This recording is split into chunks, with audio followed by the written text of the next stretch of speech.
In a previous video, I promised / threatened to show you my Sony sports range. Well, here they are, and they might not look familiar because these are a lot less common to most people nowadays than the bright yellow, ruggedized, water-resistant Sony sports range of the 80s into the 90s. Now, whilst those are mostly remembered as being bright yellow, there were other colours available in them, particularly early on. But yeah, it became synonymous with this bright yellow colour. Well, these are white with an orange logo on, and that's because these are the S2 range that came along in the 2000s. Early 2000s up to mid 2000s, I think, although it's very difficult to get any information on these. But they come in these white cases. This is an armband radio with an orange logo on that says S2, presumably for Sports 2. And there's not much information around online about these. I spent a lot of time trying to find out how many S2 products came out. And it probably doesn't help that there's different products in different markets, different regions, that kind of thing. But also, all the books I've got about Sony and design history and Walkmans, all that kind of stuff, they all run out at the end of the 90s. Nobody seems to be interested in the 2000s. And then the trouble with the 2000 stuff is it's ephemeral. It was online. It was in little tiny thumbnail images that are so pixelated you can hardly see anything. And also the websites had Java on them and all that kind of stuff. So it's kind of come and gone. So it took a long time trying to find all the models that I could that were in this S2 range. I'll show you the ones I've got here. I'll show you how those fit in with the other ones that I managed to find that came out. And then if you know of any others that I don't feature in this video, perhaps you can put information in the comments about those, because I'm quite sure there are plenty more besides the ones I've got here and the ones I'm going to show you. But let's start off by having a look at the models I've got here. And I think we should have a look at this big one at the back, because this is a Sony Sports boombox. Okay, so this is the Sony ZS-XN30, a futuristic looking boombox. Its features are a radio and a CD player. No cassette on this one, because who has cassette in the future? Now you'll notice it's rather yellowed on the top, no doubt due to exposure to the sun, because if you look underneath, that's lovely and white. That's the colour it should be all over. On the base here we have the battery compartment. It runs off 6 C cells, and it can also accept a 9-volt DC input on the back here as well, and that's where the headphone output is. And that's it as far as ins and outs. We've got our antenna, which pops out of the case here, and if you get it far enough out, you're able to tilt it into a position such as that. You'll see if we open up the CD compartment how much whiter it is on the inside of this door compared to the outside.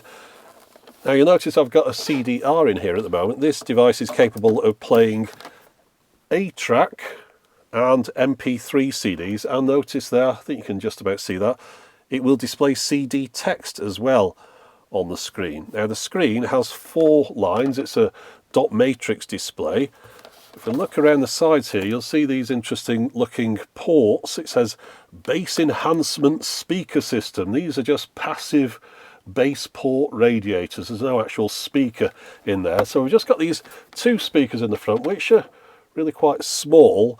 Now it's a bit of a case of form over function, that they've crammed everything onto this tiny little screen here. This could have done with being a larger display, but still it enables us to go through the contents of a disc quite quickly, especially if it's full of A-track or MP3 files. We've got this jog wheel here, and moving through there you can see we can select the track we need. We can even drill down through folders, but let's just say we want to play that one there. Just click on that and it'll start playing quite quickly.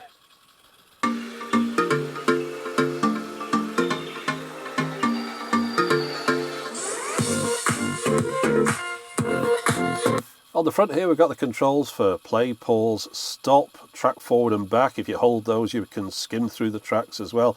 So let's put the radio on. Now the radio has a total of 30 presets, 20 across FM and 10 for AM. Now as I've turned down the lights in the room, you'll notice that the display has a nice orange backlight, which makes the text very easy to read in low light. One thing that is not on this display though is the station name. It's just showing the frequency because this particular device was imported from the US and does not support the RDS standard that displays the radio station names here in the UK.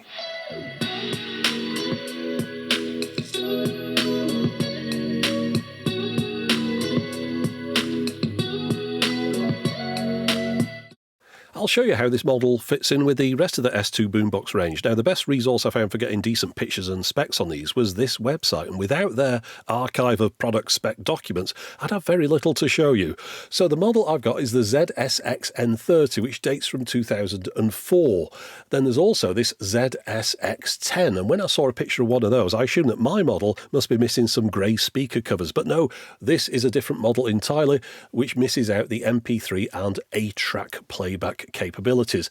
Then we've got the ZSX3CP that seems to have roughly the same specs as my model, but in a different case. It dates from a few years earlier, 2001, and whilst it does have MP3 playback capabilities, there's no A-track ability with this one. And then finally we've got the most basic one without MP3 playback, and that is the ZSX1. With these parts on the edge here, you'd imagine you're going to get some kind of amazing mega bass performance. As it is, it sounds all right. It sounds like your typical CD radio from this era.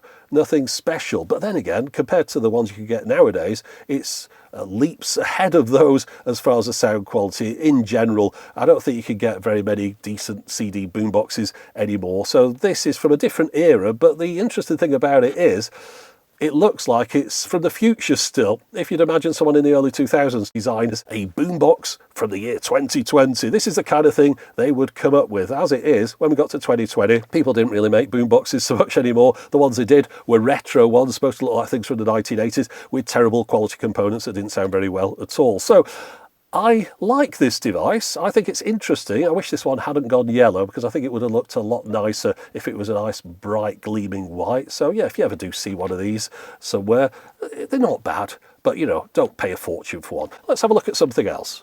Okay, now we're moving on to the radios with the SRF M85V armband radio. You can see somebody modelling it there, showing how it's supposed to be worn. I'll just mention a couple of things on here. As well as being an AM/FM radio, it does have a stopwatch on here, and on the radio you've got up to 30 presets. I'd imagine it's like the other one, you've probably got 20 FM and 10 AM.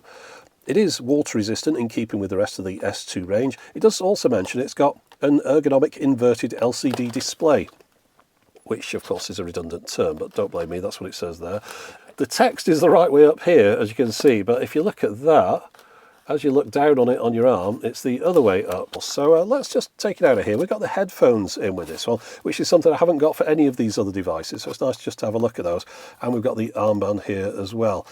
Okay, now just breaking off to look at the other S2 radios, this is a category where you'll find the most models, as well as the SRF M85W armband that I have. There's the SRF M80V, which seems very similar in functionality, other than having 5 individual radio preset buttons and running off 2 AAA batteries rather than the one of mine.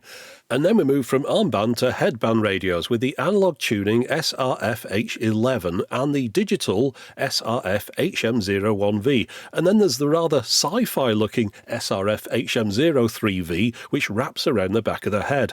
Here's a picture of it the right way up, and here's a picture of Spock wearing a prototype. Carrying on the celebrity endorsements, here's Vin Diesel modelling another headband radio. It really is amazing how many S2 variations there were on this idea. Every time I think I've found all the S2 radios, another one pops up. This one isn't worn on the head though. The ICF M88B attaches to a bicycle's handlebars. You can see here, if we go into the stopwatch mode, we've got the button on the side here to start and stop and do lap times. The clip is intended to remain in place. The strap clips under it like so, and then when you want to remove that, you push this section down here and it slides out. It's a nice design, this, because we've got this reflective section on the end here, but when you open it out, you'll see that that acts like one of those snap bracelets. So this is the part that goes around your arm. So once you've got that in position, just bring that back round again and hold it in place with the Velcro, like so. Now, while the controls on here seem unusually small and fiddly for a sports Walkman device, I'd imagine most people using one of these would only need to turn it on. It would already be set to their favourite radio station. They might need to adjust the volume, but that's easily accessible from the side here with this wheel. And then to prevent themselves from pressing any of the other buttons, we've got a hold switch here, which is a nice physical control. And you'll see when I activate that, the little block icon appears at the top of the screen.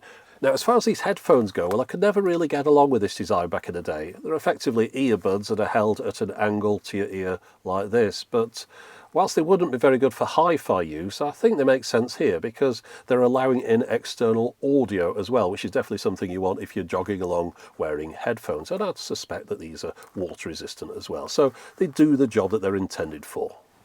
Now, as with all the S2 devices I'm showing you today in this video, I imported this from the US. I bought it via eBay. I don't know whether the S2 range ever officially made its way over here. You can tell this is a product for the US. If we just turn it on and we look at the radio frequencies, we can see we've got AM, FM, TV, and weather. We wouldn't get those last two on a product that was sold here in the UK.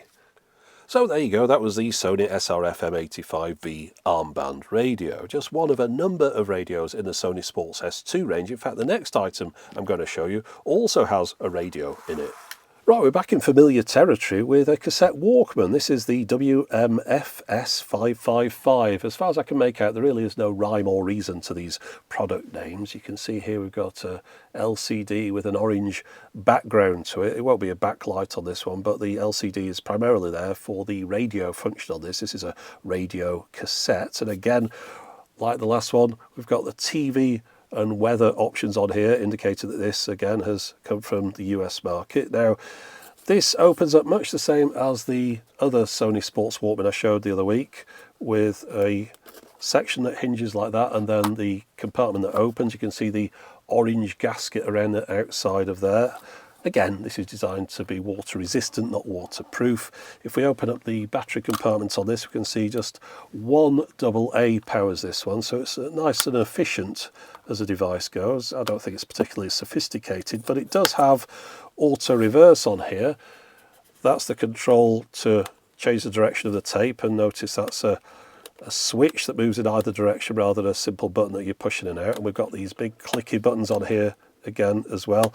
Unfortunately, this device isn't currently functioning. Maybe I'll repair it in a future video.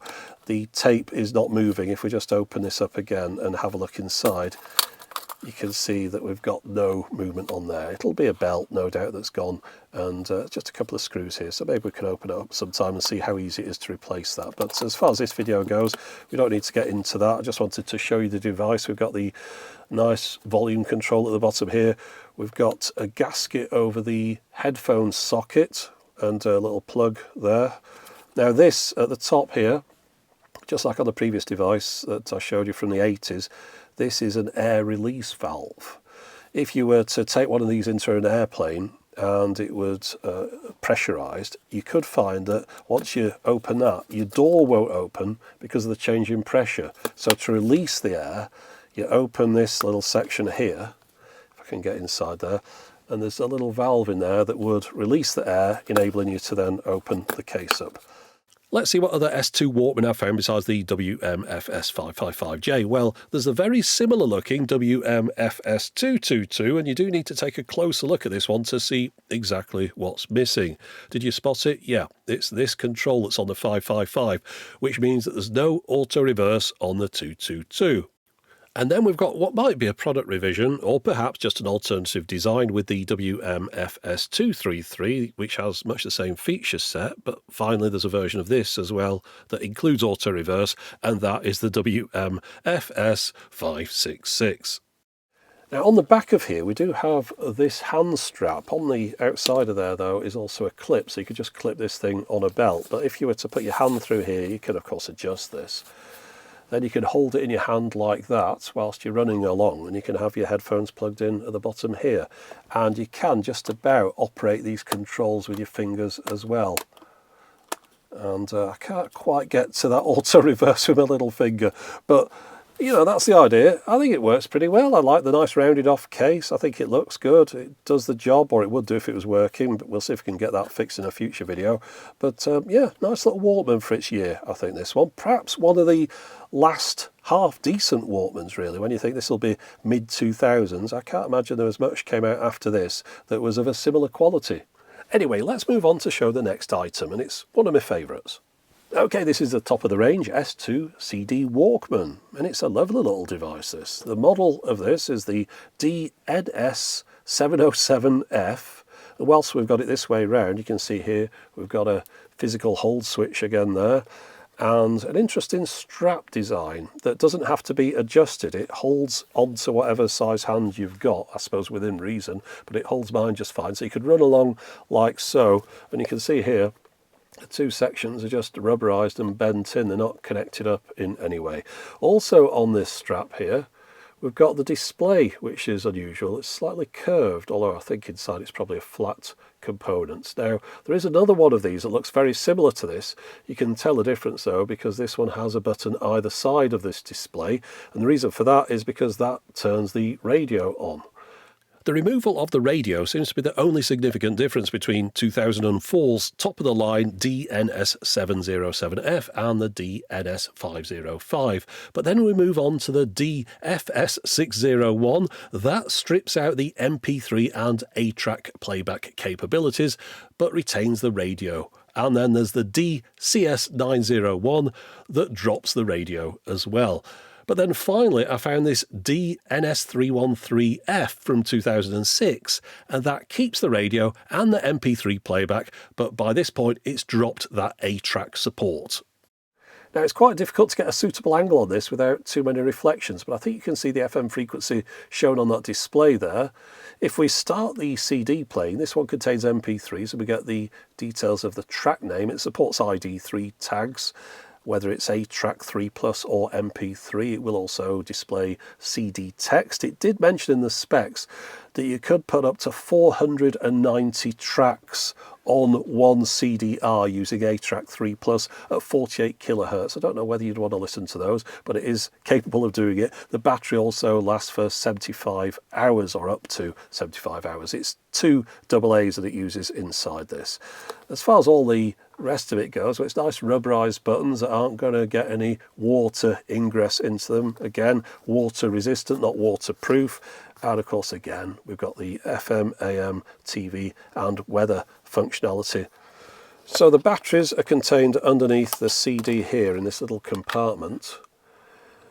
And the fact it's running on standard AA's means that it's a little easier to get along with than devices that are using those gumstick batteries. And it's really quite a capable CD Walkman. The only thing that it's really missing is an optical output compared to some of the other devices I've got. But as far as actual day-to-day usability, the ruggedness of it, I think it's a lovely little CD Walkman. Very nice design as well. So yeah, it might be a little bit chunkier than some, but it's more likely to survive a drop as well. Anyway, let us move on to the final item. Okay, now you knew we couldn't do this without talking about mini disc. So here is Sony's mini disc portable in their S2 range. And it just so happens to have the model number of the MZS1. I think they missed the goal with that one, but they didn't miss the goal with the product. It's a nice little device here, chunkier than your typical mini disc recorder of the time, but that's to be expected because we've got the usual water resistant gaskets and little rubber covers over everything. It's fully featured though, it's not missing out on anything this time. We've even got the ability to put a line in via optical on this one, which we noticed the CD player was missing an optical out. We've also got net MD capabilities with that USB port there. Headphone out on the bottom, and I can't get that to fit back in, so we just let it flop down. But on the top, the controls are more geared to someone on the go in that we've got play and volume either side. On this 4-way D-pad, the pause is there.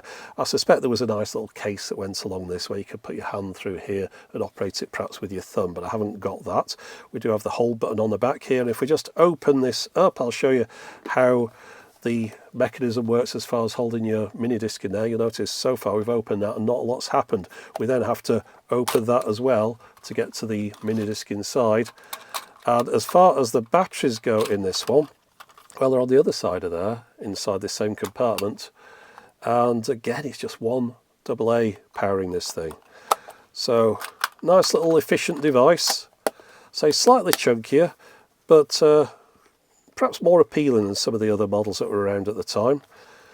All the features that you might need, and in addition, it does have a backlight on here, which means it's the second Sony mini disc Walkman with a backlight after the very first model that came out.